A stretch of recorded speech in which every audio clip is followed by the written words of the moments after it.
السلام علیکم ورحمۃ اللہ وبرکاتہ۔ سامعین کرام، آپ کی شادی نہیں ہو رہی، آپ کے رشتے نہیں آ رہے، شادی میں کوئی رکاوٹ ہے، شادی میں کوئی بندش ہے، یعنی شادی کے حوالے سے آپ کو جو بھی مسئلہ ہے، اس عمل کو آپ آج سے ہی شروع کر دیں، آج نہیں تو کل سے شروع کر دیں، لیکن 2 4 دن میں اس عمل کو شروع کر دیں۔ انشاءاللہ اس کا فائدہ آپ کو 2 سے 3 ہفتوں میں گارنٹی کے ساتھ کہتا ہوں ہو جائے گا۔ لیکن آپ نے اس عمل کو یقین کے ساتھ کرنا ہے، اور آپ نے یہ عمل کرتے ہوئے یہ نیت رکھنی ہے کہ اللہ، میرا جو یہ مسئلہ ہے، یا اللہ تو اس کو اپنے رحم سے دور کر دے، اور اس حوالے سے جو میری خواہش ہے پوری فرما دے۔ آپ چاہتے ہیں آپ کے لیے رشتہ آ جائے، اس کے لیے دعا کرنا، یعنی کہنے کا مقصد یہ ہے کہ آپ جب اس وظیفے کو کریں، اس وقت آپ نے اپنے ذہن میں یہ بات رکھنی ہے جو آپ کی مراد ہے، اس کو آپ نے سوچتے رہنا ہے اور یہ وظیفہ کرتے رہنا ہے، اور ساتھ میں آپ نے یقین مکمل رکھنا ہے۔ اللہ پر آپ کا جتنا یقین ہوگا انشاءاللہ اس کی وجہ سے آپ کی شادی یا شادی کے حوالے سے جو پریشانی ہے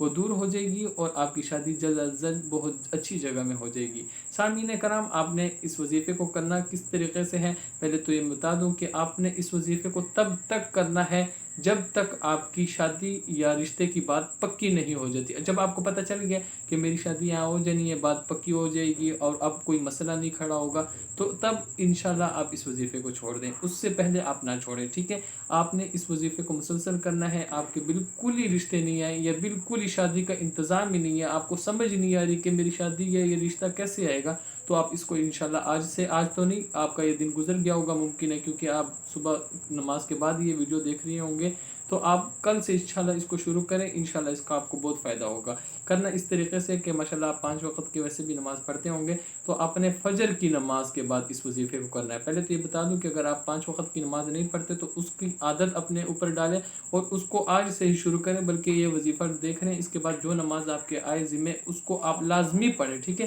آپ نے کرنا وظیفہ اس طریقے سے ہے کہ آپ نے فجر کی نماز پڑھنی ہے، فجر کی نماز کے بعد آپ نے سورۃ یاسین کو صرف اور صرف 1 مرتبہ پڑھنا ہے، اول و آخر 3 3 مرتبہ درود شریف کے ساتھ، اور اس کے بعد آپ نے دعا کرنی ہے۔ میں نے پہلے بتا دیا کہ یقین بھی رکھیں اور نیت یہ رکھیں کہ آپ کی شادی کی جو مراد ہے وہ پوری ہو جائے۔ سامعین کرام، اس کو آپ مسلسل جاری رکھیں، آپ زیادہ سے زیادہ 2 سے 4 ہفتے اس کو جاری رکھیں، انشاءاللہ 2 سے 4 ہفتے میں آپ کا یہ کام ہو جائے گا، یعنی شادی کے حوالے سے جو مسئلہ ہوگا وہ پورا حل ہو جائے گا۔ لیکن آپ نے اس کو یقین کے ساتھ کرنا ہے۔ وظیفہ آپ کو سمجھ آ گیا ہوگا، وظیفے کے دوران یعنی جب آپ سورۃ یاسین پڑھ رہے ہو کسی سے بات نہ کریں، آپ کی یکسوئی ہو، ذہن آپ کو اس طرف ہو کہ میرا یہ مقصد پورا ہو جائے۔ انشاءاللہ آپ اس کو کریں، اس کی برکت سے انشاءاللہ آپ کا جو مسئلہ ہے یہ حل ہو جائے گا اور آپ اپنے مراد میں کامیاب ہو جائیں گے۔ آخر میں اجازت چاہتا ہوں، دعاؤں کی درخواست۔ السلام علیکم ورحمۃ اللہ۔